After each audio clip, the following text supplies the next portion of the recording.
ஒரு மனுஷன் லைஃப்ல எவ்வளவு பெரிய ஒரு உயரத்துக்கு போனாலும் மனசளவுல சில வலிகள், காயங்கள் அதை மறக்க முடியாது இல்லையா?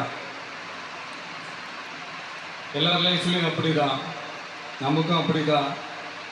நிறைய வலிகள், காயங்கள் எல்லாத்தையும் தாண்டி தான் வந்திருக்கிறோம்.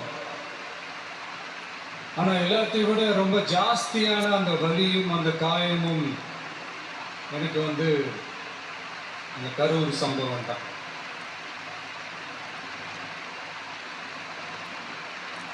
மக்களை சந்திக்கிறதுக்காக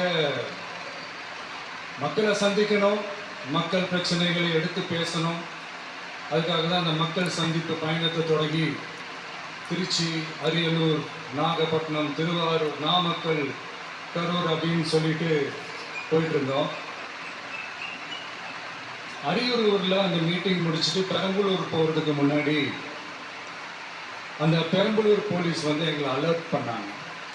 சரிங்க, கூட்டம் கொஞ்சம் ஜாஸ்தியா இருக்கு, லேட் ஆயிடுச்சு, வராதீங்க அப்படின்ட்டு.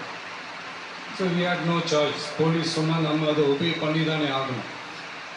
அதே நேரத்தில் பெரம்பலூர் மக்களோட அந்த சேஃப்டியும் மைண்டில் எடுத்துக்கிட்டு ஒரு மன வலியோடவே திரும்ப போயிட்டோம். அதுக்கப்புறம் பெரம்பலூர் தொகுதி மக்களுக்கு மன்னிப்பும் கேட்டோம்.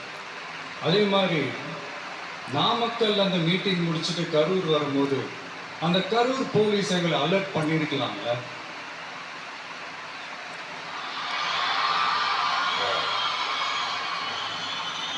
இல்லை சார், இங்கே எதிர்பார்த்ததை விட கொஞ்சம் கூட்டம் அதிகமாக இருக்கு, கண்ட்ரோல் பண்ண முடியல, வராதீங்க.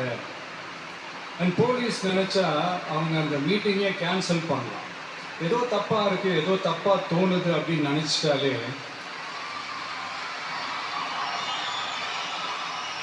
they have all the rights to cancel the meeting. எங்ககிட்ட கேட்கணும்லாம் ஒன்றும் அவசியமே கிடையாது.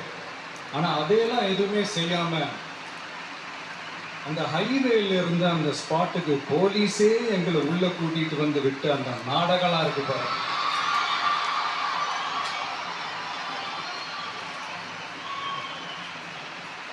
நம்பிட்டேங்க, முழுசா நம்பிட்டேன்.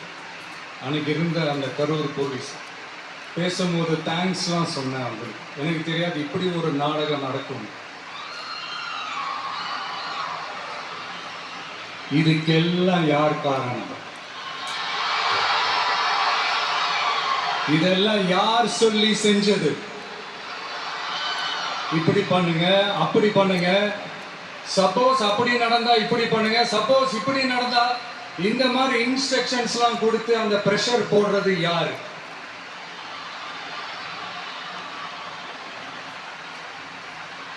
அந்த சம்பவத்தில் நம்ம யாரெல்லாம் எழுந்திருக்கோம் தெரியுமா? ஒரு டிவியில் என் படமோ பாட்டோ வந்துச்சுன்னா, அம்மா விஜய் மாமா, அம்மா விஜய் மாமா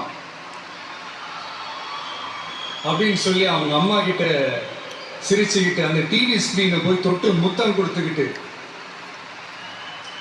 என் அக்கா தங்கச்சிங்களோட தங்க பிள்ளைகளை எழுந்திருக்கோம்யா. மழலை கூட சரியா வராதப்போ ஒரு பேப்பர் மேகசின்ல என் போட்டோவை பார்த்தா அதை சிரிச்சுக்கிட்டு அந்த கள்ளங்கபடம் இல்லாத அந்த சிரிப்பு, அந்த கடவுள் மாதிரி இருக்கிற அந்த பச்சை பிள்ளைங்களை இழந்திருக்கோம்யா. என் அக்கா, தங்கச்சி, அண்ணன், தம்பி, குடும்ப உறவுகளை இழந்து அந்த வலியோட இருக்கிற என்ன நீங்க ஏளனமா பேசுறீங்களா? ஏன் மேல பழிய தூக்கி போடுறீங்களா? இப்படி ஒரு சம்பவம் நடந்துருச்சு. இது ஏன், எதனால, அதுக்கான பின்னணி என்னன்ட்டு அந்த வலியோட வீட்டுல உட்கார்ந்துட்டு இருக்கிற ஓடி ஒளிஞ்சிட்டான்னு வர சொல்றீங்களா? வாயின்னு ஒண்ணு இருந்தா என்ன ஆனாலும் பேசுறீங்களா?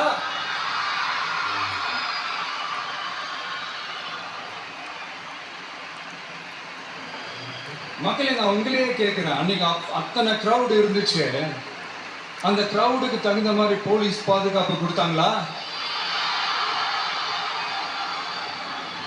இந்த இடத்தை எடுத்துக்க சொல்லி நாங்க தான் சொன்னோம்னு ஒரு போலீஸ் ஆபீசர் பேட்டி கொடுக்கிறாரு, அதுக்கு என்ன அர்த்தம்?